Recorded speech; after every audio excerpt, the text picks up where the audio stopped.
안녕하세요. 오늘도 남해화학 한번 살펴보겠습니다. 개인적인 관점에서 오늘의 동향이나 이슈 일정들 한번 같이 좀 살펴보도록 하겠고요. 오늘 남해화학은 1.8%의 상승 흐름들을 보이면서 마감이 되었습니다. 이 회사는 이제 대표적으로 비료 생산 판매를 주요 사업으로 영위를 하고 있는 그런 이제 부분들이 되겠고요. 얼마 전에는 이 남해화학이 반도체용 소재 산업의 어떤 이제 사업 영역을 좀 확장하는 그런 이제 이슈들도 좀 있었죠. 반도체용 고순도 황산 사업에 진출한다라는 소식이 전해지기도 했었는데요. 사실 이 회사의 매출과 이런 부분들, 이익적인 부분들에서 보면 상당히 좀 안정적이다라고 볼 수 있어요. 다만 좀 아쉬운 점은 안정적이기는 하지만 좀 성장성이 결여되어 있다라고 보는데, 이 반도체용 고순도 황산 사업 진출을 계기로 해서 어떤 사업 포트폴리오나 이런 것들을 다각화하고 이익적인 부분들이나 이런 것들이 또 차후에 마련될 수 있는 그런 이제 긍정적인 요소로 볼 수 있을 것 같고요. 최근에 이런 장대 양봉이나 이런 거래량이 터진 부분들은 이 비료 관련주들이 결국에는 이제 남북 경협주로 또 엮여 들어가는 경향이 크죠.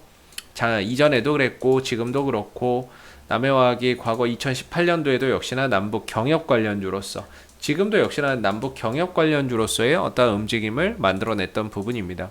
근데 어제부로 이제 한미 연합훈련이 마무리가 됐어요. 아시다시피 마무리가 되면서 다시 한 번 더 이 기간 동안에 어떤 도발이나 이런 것들이 없었습니다. 그러면서 상대적으로 이제 또 어떤 남북 간의 관계 개선에 대한 기대감이 한층 더 또 높아지고 있는 부분들인데 한미 종료 연합훈련 종료하고 나서 이제 또 했는데 별로 이렇게 이야기는 없는 것 같아요. 근데 어느 정도 이제 그 한미 연합훈련이 마무리가 되었던 만큼 다시 한 번 더 뭔가 이제 기대감, 관계 개선에 대한 기대감이 다시 한 번 더 수급이나 이런 부분들이 찾아오는 또 그런 계기가 될 수 있을 거라고 보고, 워낙에 뉴스에 따라서 등락이 좀 극명하게 엇갈리는 만큼 현재로서는 그동안에 상승 나왔던 거 조정 받을 거 다 받고 방향 전환을 하고 있는데, 지금 자리에서 만약에 북한 관련해서 또 다른 좋은 뉴스가 붙는다라고 한다면 아마 정고점 돌파나 이런 부분들도 자연스럽게 또 만들어질 수 있는 부분들이 될 거라고 보고 있습니다.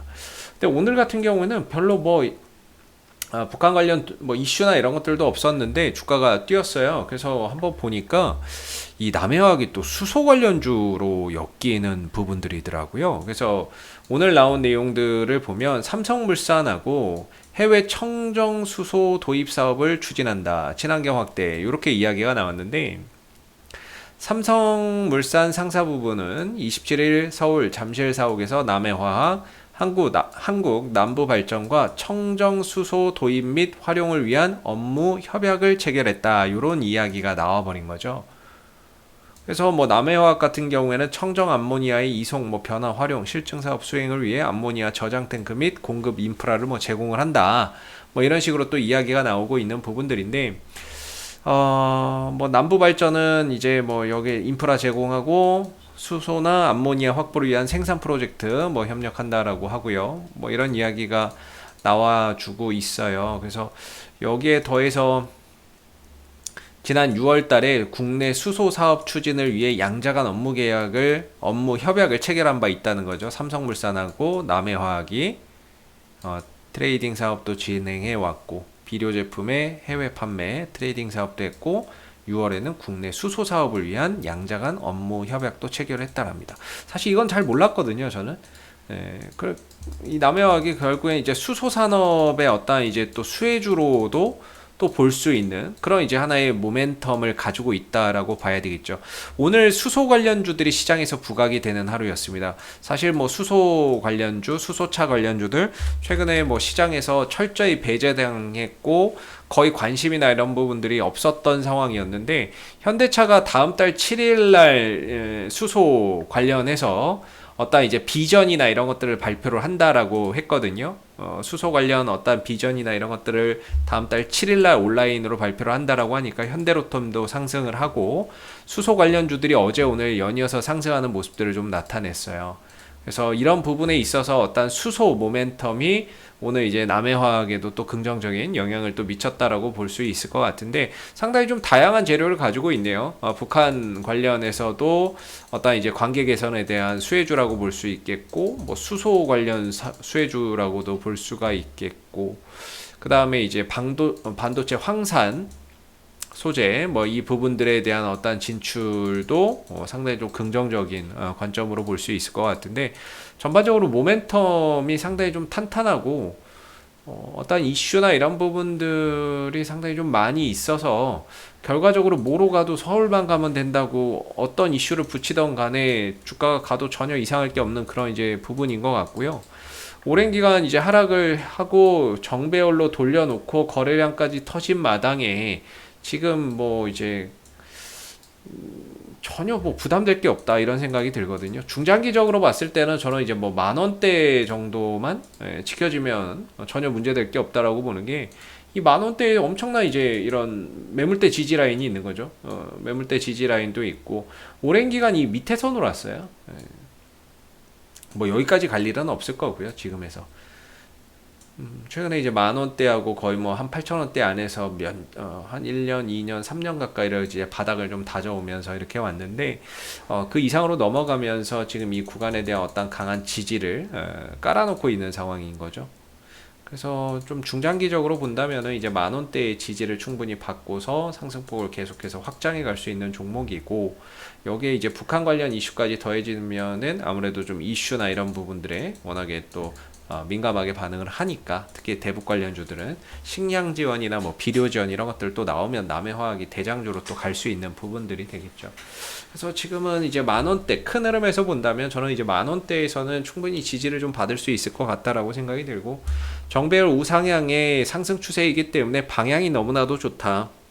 그래서 수소가 붙던 북한 이슈가 붙던 계속해서 상승폭을 확장해 갈 수 있는 그런 이제 방향성을 좀 띠고 있다라는 게 긍정적이고 단기적으로도 5일선 밑에서 조정을 보이다가 이제 5일선 위로 올라가면서 단기 방향성도 다시 상승으로 전환돼 있는 상황이라서 지금 이렇게 상승으로 전체적인 흐름도 상승이고 단기적인 흐름도 상방을 보고 있다면 이런 상황에서 재료 하나만 붙는다면은 주가나 이런 부분들이 슈팅이나 이런 것들 금방금방 또 만들어낼 수 있죠. 그래서 지금은 여러모로 방향성이 너무 좋다 이렇게 생각이 들고요.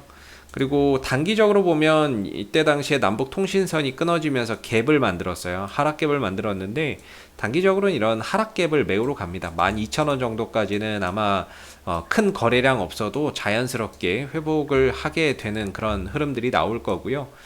거기서 만약에 이제 어떤 이슈가 붙는다면 전고점 돌파하는 그런 장대 양봉이나 이런 것들을 우리가 또 한번 볼 수 있는 거겠죠. 그래서 남해화학은 가져가야 되는 종목인 것 같고요. 아래로는 10,000원대의 지지 여부를 조금 체크해 보시면 좋을 것 같고 사실 뭐 남북관계 좀 한미연합훈련 기간에 좀 우려가 됐는데 다행히 좀 잘 넘어간 것 같아요. 그래서 우려감이 이제는 좀 기대감으로 바뀌는 그런 이제 상황 속에서 또 좋은 이야기가 나온다라고 한다면 역시나 남해화학의 주가나 이런 부분들이 강하게 조정을 딛고 뛰어오를 수 있는 그런 이제 뭐 모멘텀이나 이런 것들 흐름들 잘 만들어가고 있는 것 같습니다. 그래서 10,000원대의 지지 여부 이런 것들만 좀 잘 체크해서 보시면은 될 것 같다라는 생각이 들고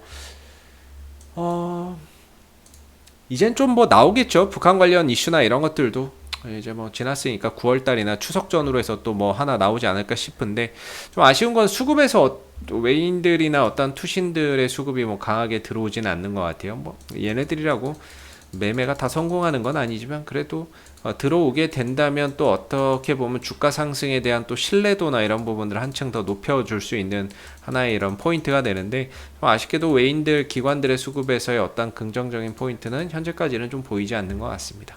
그래서 다시 지금 이제 외바닥 반등인데 한번 좀 눌러주더라도 10,000원대의 지지 여부만 좀 잘 한번 확인해 보시면은 전혀 문제될 거 없을 것 같고요. 이상 AP투자연구소의 이세훈 전략팀장이었고요. 구독과 좋아요도 한번 부탁드리도록 하겠습니다. 감사합니다. 그리고 네이버에서 AP투자연구소를 검색하시게 되면 웹사이트 상단에 AP투자연구소 홈페이지 링크가 나옵니다. 클릭하시게 되면 홈페이지로 접속하실 수가 있는데요. 가운데 무료 추천 종목 카테고리에 2021년 무료 추천 종목을 클릭하시게 되면 소장님께서 매일매일 댓글로서 국내외 시황에 대한 실시간 브리핑과 함께 무료 추천 종목을 제공을 해드리고 있습니다. 하나 눌러서 들어가 보게 되면 아침 댓글 리딩은 7시 44분부터 시작이 되었고요. 그리고 미 증시에 대한 상승 또는 하락에 대한 이유도 시황에 대한 내용도 이렇게 쭉 적어 드리고 있습니다. 그리고 9시가 되게 되면 무료 추천 종목이 나오게 되는데요. 이렇게 무료 추천 종목의 종목명과 매수가, 1차 목표가, 손절가가 함께 제시가 되고 있죠. 그래서 여러분들 단타 매매 좋아하시는 분들은 저희 홈페이지에 방문하셔가지고 많은 도움 받아가시면 좋겠고요. 또 저희가 이제 주식 테마주 검색기라고 하는 무료 어플리케이션을 개발을 해서 누구나 다운로드해서 사용이 가능합니다. 홈페이지에 보시면 여기 테마주 검색기라고 있는데 클릭하시게 되면은 이 테마주 검색기는 모바일 버전과 PC 버전으로 나누어져 있고요. 뭐 구글 플레이나 앱스토어, 그 다음에 PC 버전은 저희 홈페이지에 오시면 다운을 받으실 수 있습니다. 무료 어플이고요. 이 어플을 통해서 그날 이제 시장의 모든 테마를 한눈에 볼 수 있고, 그 다음에 그날 시장 주도 테마주, 그 다음에 당일 강세 흐름을 보이는 종목을 한눈에 이렇게 좀 파악하기 쉽게끔 만들어 놓은 어플이기 때문에 다운로드 받아서 활용하시게 되면은 주식 매매하시는데 많은 도움 되실 거라고 생각이 듭니다. 감사합니다.